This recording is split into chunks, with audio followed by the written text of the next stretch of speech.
Hi, today we're going to have a quick look at a chap who thinks that the pyramids are fake. Really?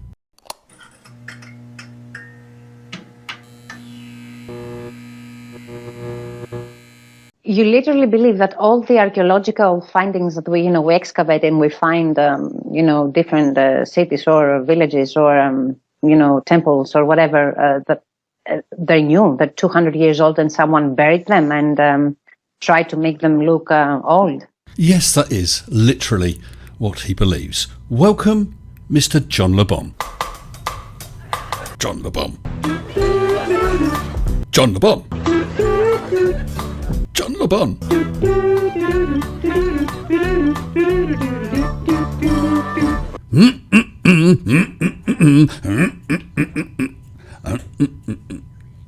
Sorry. Carry on, John. Maybe in some cases they buried them. I think some of these so-called ancient sites have actually been created by relatively contemporary people. Well, I'm not so sure, John.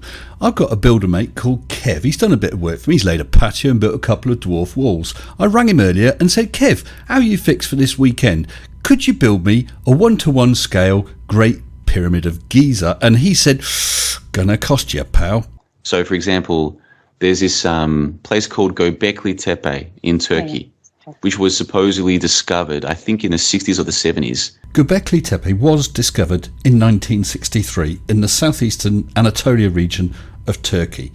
It contains some of the world's oldest known megaliths, and it dates back from the pre-pottery Neolithic era, approximately 9,500 to 8,000 BCE. I think they could have just created it then and there as a future tourist destination. Is it?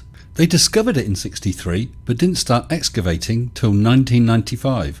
And that's still ongoing. As of a couple of years ago, they estimated only about 5% of it so far has been excavated. Similar to some of these ancient sites in other parts of Europe and South America, they say, oh, guys, we discovered this ancient ruins. Okay, maybe they were discovered. Maybe these ancient ruins were buried and people discovered them. Maybe they just created them for tourist purposes. Oh, you're just being silly now, John. Why would they do that? Because there's a lot of tourism money in these ancient sites. Why does anyone go to Egypt? People do not go to Egypt for the local culture. Okay, so why'd they go? Oh, to see the ancient pyramids. Yeah? These ancient sites captivate people. Well, of course they captivate people. They're amazing. They're stunning pieces of architecture that just boggle the mind as to the amount of time and effort that went into building them. And they will spend money on tourism. They'll fly there. They'll spend money on hotels. They'll spend money on food. They'll put their money into the economy. This is a very lucrative thing, these ancient sites. Well, what do you expect? If I was to go there, I'm hardly going to walk, am I? And I'm going to want somewhere to stay. I'm not going to rough it laying in the street. And here's another thing. In Egypt, there, so you have a government, and a government will have different ministries. So a ministry for health, a ministry for defense, a ministry for education. Perhaps you should apply to run the Ministry of Stupid. In Egypt, the same ministry is responsible for tourism. That same ministry is also responsible for antiquities. In other words, places like the pyramids of Giza. Well, colour me surprised. The Egyptians decided that it would be a good idea to have the ministry that looks after tourists look after the antiquities that the tourists go to see. Wow. So can you see the conflict of interest here? I'm going to say no. The people whose job is to help Egypt attract tourists, they also happen to be the people responsible for all of these new discoveries. Yes, responsible for looking after and preserving and giving appropriate access to these discoveries. They're not responsible for making the discoveries. What an amazing coincidence. It's a theme park. Ancient Egypt, these pyramids, Giza, it's a theme park. So people will spend money to fly to Florida, to go to Disney World or Disneyland, whatever it's called, and they fully understand that this theme park they're going to has been constructed for their amusement. It's an amusement park. Now that is some tourist attraction. The Disney resorts are probably the most lucrative in the world. And at one time they held the record for the most expensive ride, Expedition Everest. It cost $100 million to build. It's been surpassed now by Hagrid's Magical Creatures motorbike adventure at Universal Orlando. That cost $300 million. Now, the Great Tower of Giza is estimated to have taken around 4,000 men 20 years to build. You could build it nowadays, about 1,500 men, 4 or 5 years using all the relevant equipment, with an estimated cost of $5 billion.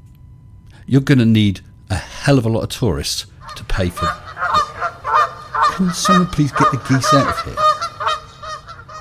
Basically, John, you're a nut. And in the future, they'll look back at their photos and they'll say, hey, didn't we have lots of fun meeting Mickey Mouse and all these things? Those people are fully aware they're going to an amusement park. People who go to the pyramids, they think they're going to some historical site of significance. And thousands of years ago, there were these little ancient Egyptians who were somehow moving these big blocks of stone and creating these amazing pyramids. No, it's an amusement park. Well, if it's an amusement park, it's been open a very long time. Here's a photo from 1870 and another from 1859. Well, it appears as though 1859 was quite a poor year for tourist income for Egypt. Now, if you're going to build a fake pyramid, it would make sense to actually fake it and not build it out of millions of tons of solid stone with passages and chambers inside which you then deny access to the public to and only allow scientists to. But it's an amusement park that pretends that it's thousands of years old. But it has the same effect. People pay their money, they go, they spend, they take their photos, they have the stories to tell, they get back home. People are like, oh, how was Egypt? Oh, it was amazing. I got to see the pyramids. I got to ride a camel. Same thing as going to Disneyland and seeing Mickey Mouse and riding on a roller coaster. Same thing. So it would appear to John Le Bon that Walt Disney is nothing more than a Johnny-come-lately just trying to cash in, because the pyramids of Egypt were mentioned by a Greek historian called Herodotus 500 years before Christ. I'll tell you a couple of issues with this theory that I have. Just a couple of issues. Some sites, some archaeological sites, were not discovered. They were never lost. They were always there.